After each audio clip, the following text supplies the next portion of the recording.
बिस्मिल्लाहिर्रहमानिर्रहीम। तो आज हम पढ़ेंगे ऑप्टिकल एक्टिविटी के बारे में।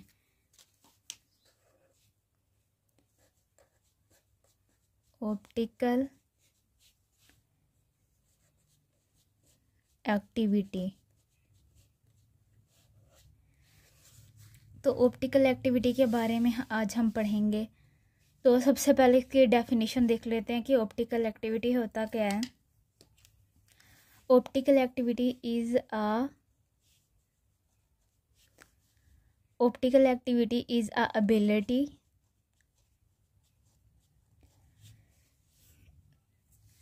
ability of chiral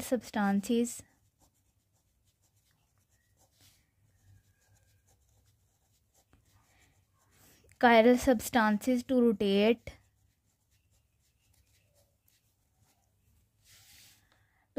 rotate the plane of polarized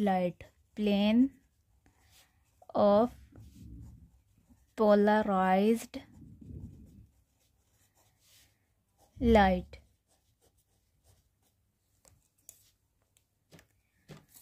उन्होंने कहा है कि ऑप्टिकल एक्टिविटी एक ऐसी एबिलिटी होती है जो कि कायरल सब्सटेंसेस को रोटेट करवाती है। यानी कि जो कायरल सब्सटेंसेस होते हैं ना, वो क्या करते हैं, वो रोटेट करते हैं प्लेन ऑफ पोलराइज्ड लाइट को। तो ये जो एबिलिटी होती है वो कायरल सब्सटेंसेस के पास होती है, जो कि हमें ऑप्टिकल एक्टिविटी से पता चलती है। अब जो हमारे पास ऑप्टिकल एक्टिविटी हो रही है उसको मैयर भी तो करना है ना इसको। तो मैयर कैसे करेंगे इसको, इसके मैयरमेंट के लिए हम देखेंगे for मैयरिंग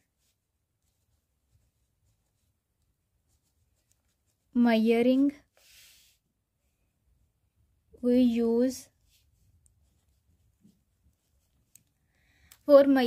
use polarity meter. Okay, polarity meter। अब हम देख लेते हैं कि ऑप्टिकल एक्टिविटी असल में होती कैसे है, किस तरह से होती है। सबसे पहले तो हम ये देख लें कि प्लेन ऑफ पोलराइज्ड लाइट क्या होता है। देखो, प्लेन ऑफ पोलराइज्ड लाइट वो होती है जिसको हम, जैसे ये हमारे पास एक लाइट की सोर्स है ना, ये लाइट है, ये है रैंडम लाइट, मतलब कि ये प्लेन ऑफ पोलराइज्ड लाइट नहीं है, ये वैसे ही सिंपल लाइट जैसे होती है वो वाली लाइट है। तो ये लाइट है, ये वाली सोर्स है इसकी। तो जब लाइट यहाँ से रेडिएट, मतलब लाइट की जो वेवलेंथ है वो कोई एक इधर को जाएगी, ये रैंडम है ना, किसी भी तरफ जा सकती। जैसे हमारे बल्ब की लाइट है, वो भी तो हमारे पूरे कमरे में जा रही होती है ना, ऐसे वो रैंडम सारे कमरे को वो किसी भी डायरेक्शन में। तो इस तरह से ये ऐसे, ये है रैंडम डायरेक्शन है इसकी, कोई एक डायरेक्शन नहीं है इसकी। ओके, जब इस रैंडम लाइट को या सिंपल लाइट कह लें इसको जब हम प्रिज्म में से पास करेंगे, ये हमारे पास है प्रिज्म, ठीक है। इस लाइट को जब हम प्रिज्म में से पास करेंगे, प्रिज्म हमारे पास होगा निकोल का प्रिज्म होगा। निकोल प्रिज्म में से जब इसको पास करेंगे तो क्या होगा, तो ये प्रिज्म में से पास होने के बाद ये जो रैंडम लाइट है ना, ये एक डायरेक्शन में हो जाएगी। यानी कि इनकी वेवलेंथ जो होगी ना लाइट की, वो वन डायरेक्शन में हो जाएगी, सिंगल वेवलेंथ, ठीक है। इसमें से सिंगल वेवलेंथ पास करेगी और वो भी एक डायरेक्शन में होगी, ठीक है। ऐसे नहीं है कि कोई इधर को जा रही, कोई इधर को जा रही, कोई इधर को जा रही है। अब देखो इनकी डायरेक्शन ऐसे है ना, या तो इधर को होगी या तो इधर को होगी। अब हमने कहा था कि जहाँ पे इजाबिलिटी ऑफ कायरल सब्सटेंसेस, अब हमारे पास प्लेन ऑफ पोलराइज्ड लाइट तो आ गई, ये बन गई ना plane of polarised light. Plane of polarised light, ये प्लेन ऑफ पोलराइज्ड लाइट बन गई। अब हमने क्या करना है, कायरल सब्सटेंस को उसके आगे रख देना है प्लेन ऑफ पोलराइज्ड लाइट के, ठीक है। कायरल सब्सटेंस, इसमें कोई भी हम एक कायरल सब्सटेंस ले लेंगे, ठीक है। अब इस बीकर में ना हमारे पास वही सब्सटेंस होगा, कायरल सब्सटेंस। ठीक है, अब हमने वो कंपाउंड रख दिया जो कि कायरल था, इसमें रख दिया। और जब इसमें से ये वेवलेंथ पास हुई, प्लेन ऑफ पोलराइज्ड लाइट जब इस कंपाउंड में से पास हुई, तो हमारे पास क्या रिजल्ट आया, वो जो सिंगल वेवलेंथ थी ना वो रोटेट होगी, यानी कि ऐसे। ये देखो, ये 3 लाइनें थी ना, इन्होंने अपनी डायरेक्शन चेंज कर ली। और ये डायरेक्शन इस तरह को भी चेंज कर सकती हैं और इस तरफ को भी चेंज कर सकती हैं, यानी कि इनकी डायरेक्शन क्लॉकवाइज और एंटी क्लॉकवाइज इनकी डायरेक्शन होगी। तो अब हमें समझ आ गई इस बात की कि ऑप्टिकल एक्टिविटी होता क्या। हमारे पास एक रैंडम लाइट होती है, यानी कि सिंपल लाइट होती है, उससे हम प्रिज्म में से पास करते हैं तो वो प्लेन ऑफ पोलराइज्ड लाइट बन जाती है। ठीक है, और फिर आगे उसके कंपाउंड रखते हैं जो कि कायरल सब्सटेंस होगा। अगर ये कायरल सब्सटेंस नहीं होगा तो ये ऑप्टिकल एक्टिविटी नहीं होगी। ठीक है, तो कायरल सब्सटेंस को यानी कि कंपाउंड को हम रखेंगे। उसके बाद फिर हम देखेंगे, फिर हम मेजर करेंगे। ठीक है, कि ये जो है ना रोटेट हुआ है, और रोटेट एंड क्लॉकवाइज है या एंटी क्लॉक, यानी इधर को है या इधर को, ये रोटेशन को देखेंगे। अब हमें ये रोटेशन ही तो मेजर करनी है ना, कि इसको मेजर करने के लिए मैंने बताया था ना आपको कि ये वाला देखो, इसको मेजर करने के लिए हम क्या यूज़ करेंगे, पोलैरिटी मीटर को। ठीक है, जब पोलैरिटी मीटर को यूज़ करेंगे तो हमें पता चल जाएगा कि इस सब्सटेंस में ऑप्टिकल एक्टिविटी हो रही है, तो ये किस तरह से हो रही है और क्या हो रहा है। तो पोलैरिटी मीटर को आप स्क्रीन पे भी देख सकते हैं कि वो कैसा होता है दिखने में। ओके, उसके नेक्स्ट हम ये देख लेते हैं कि ये जो कायरल सब्सटेंस होता है ना, अब ये थोड़ा सा कायरल सब्सटेंस को देख लेते हैं कि कायरल सब्सटेंस को हमें कैसे पता चलेगा कि ये कायरल जो हमारे पास सब्सटेंस है वो कायरल है। कायरल का मतलब होता है अनसिमेट्री इन नेचर, यानी कि इसमें सिमेट्री नहीं होनी चाहिए। ठीक है, सब्सटेंस। अच्छा, इसकी 3-4 बातें मैं बता देती हूँ। एक तो कायरल का मतलब होता है कि ये मतलब कि इसका अनसिमेट्री होनी चाहिए, अनसिमेट्रिकल इन नेचर, यानी हैंड लाइक। हैंड लाइक कैसे होगा मैं बताती हूँ आपको। और इसमें क्या होता है कि प्लेन ऑफ सिमेट्री होती है और एक सेंटर ऑफ सिमेट्री होती है। ये दोनों ना प्रेजेंट नहीं होनी चाहिए कायरल सब्सटेंस में, ना प्लेन ऑफ सिमेट्री होनी चाहिए, ना होनी चाहिए सेंटर ऑफ सिमेट्री। और सबसे जो मेन चीज़ है इसकी वो ये है कि जो हमारे पास कायरल मॉलिक्यूल होता है ना वो शो करता है mirror image. Mirror image, mirror image क्या होगा, यानी कि हमारे पास कोई भी कंपाउंड होगा तो सेम उसी के तरह का जब उसको एक मिरर के सामने रखेंगे तो वो कंपाउंड सेम उसी कॉपी होगा ना, उसी की तरह लगेगा। तो मिरर, उसको हम मिरर इमेज कहते हैं। स्क्रीन पे भी देख सकते हैं किस तरह से मिरर इमेज होते हैं एक दूसरे के कंपाउंड्स।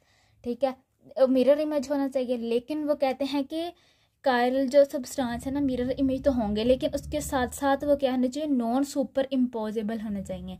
ठीक है, उसके साथ साथ क्या होने चाहिए, non super imposable, non super imposable होना चाहिए। नॉन सुपर इम्पोजेबल क्या होता है, देखो एक तो ये हमारे दोनों हैंड है ना, ये हमारे हाथ हैं दोनों। ठीक है, अब ये वाला हाथ और ये वाला हाथ सेम है ना, यानी कि अगर मैं इस हाथ को मिरर के सामने, ये देखो एक दूसरे के सेम है, ये सेम, अगर दरमियान में मिरर रख दिया जाए तो इसका भी सेम रिफ्लेक्शन बनेगी, इसी की तरह का होगा, इसका भी सेम रिफ्लेक्शन होगा। यानी कि ये दोनों हैंड हमारे सेम है अगर ऐसे देखा जाए तो मिरर के सामने रख के। लेकिन अगर हम इस वाले हैंड को इस वाले हैंड के ऊपर रखते हैं तो ये देखो, तो ये क्या हमारा हैंड सेम लग रहा है, नहीं। हमारे ये जो थंब है ये इधर है और ये वाला इधर इस वाली साइड पे है, और देखो ये वाली जो हमारी फिंगर है, ये वाली फिंगर उसके नीचे छोटे वाली फिंगर आ रही है। तो इस तरह से ये देखो, ये हमारा हैंड इस तरह से सेम नहीं है। तो वो यही क्या, इसको ही हम नॉन सुपर इम्पोजेबल कहते हैं। यानी कि जब एक कंपाउंड को, ये जी समझ लो कि एक कंपाउंड है कोई, उसको, ये दोनों एक दूसरे के मिरर इमेज तो हैं, लेकिन जब इनको क्या करेंगे, इस कंपाउंड को उठा के इधर रखेंगे, तो इसके ऊपर रखेंगे दूसरे कंपाउंड के ऊपर, तो वो उनके ये देखो वो सेम नहीं होंगे, नॉन सुपर इम्पोजेबल होंगे। तो इस तरह से है। और एक कायरल सेंटर होता है इसके अंदर, कायरल सब्सटेंस के अंदर। तो कायरल सेंटर होता है, कायरल सेंटर में क्या होता है कि एक कार्बन होगा, कार्बन उसके उसके जो ये 4 उसके होंगे, ऐसे बनेंगे, बॉन्ड बने होंगे 4, यानी कि इसके अंदर ना sp3 हाइब्रिडाइजेशन होगी। और यहाँ पे डिफरेंट डिफरेंट ग्रुप्स लगे होंगे, यहाँ पे हाइड्रोजन लगा होगा, यहाँ पे कोई और ग्रुप लगा लें, CH3 लगा लें, यहाँ पे OH लगा लें, ठीक है। तो इस तरह से कार्बन के साथ डिफरेंट डिफरेंट ग्रुप लगे होंगे। तो जिस कार्बन के साथ डिफरेंट ग्रुप हो गए वो उसको क्या कहलाएगा, कायरल सेंटर, ठीक है। कायरल सेंटर ये होता है। तो इस तरह से हमने इस डेफिनेशन में हमने ये सारी चीज़ें देख ली। कायरल सब्सटेंस क्या होता है, तो कायरल सब्सटेंस क्या होता है, और प्लेन ऑफ पोलराइज्ड लाइट क्या होती है, ठीक है। तो और पोलैरिटी मीटर क्या होता है। पोलैरिटी मीटर को हम यूज़ करते हैं ऑप्टिकल एक्टिविटी के लिए। अब इसकी प्रॉपर्टीज़ देख लेते हैं कि प्रॉपर्टीज़ क्या होती हैं। प्रॉपर्टीज़, अच्छा, इसको ना डिस्कवर किया था, ऑप्टिकल एक्टिविटी को डिस्कवर कब किया था और किसने किया था। ऑप्टिकल एक्टिविटी को डिस्कवर किया था 1815 में, ठीक है। और इसे किस साइंटिस्ट ने, मतलब किसने डिस्कवर किया था, वो था हमारे पास gene Baptist,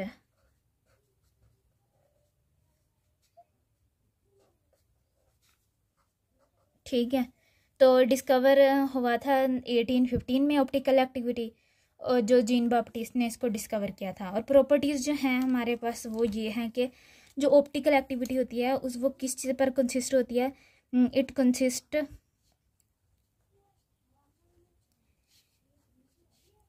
is consist of single wavelength.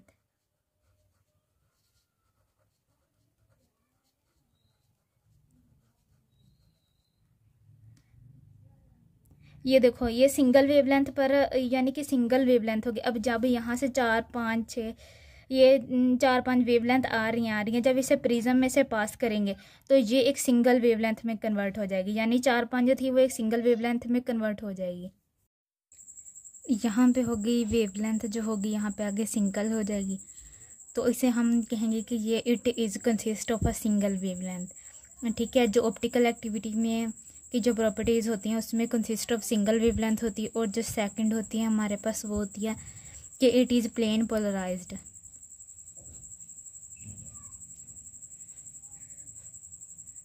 It is plane polarised. जो ऑप्टिकल एक्टिविटी होती है वो प्लेन पोलराइज होती है, यानी कि जो हमारे पास लाइट होती है ना वो travel in a single plane polarise क्या होती है, travel in a single wavelength. तो ये ट्रैवल करेगी, travel in a single plane.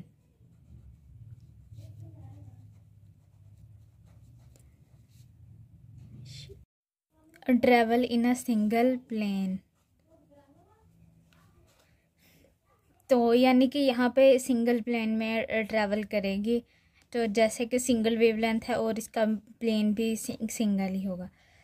तो ये आज का हमारा लेक्चर था। ओके, अल्लाह हाफिज़।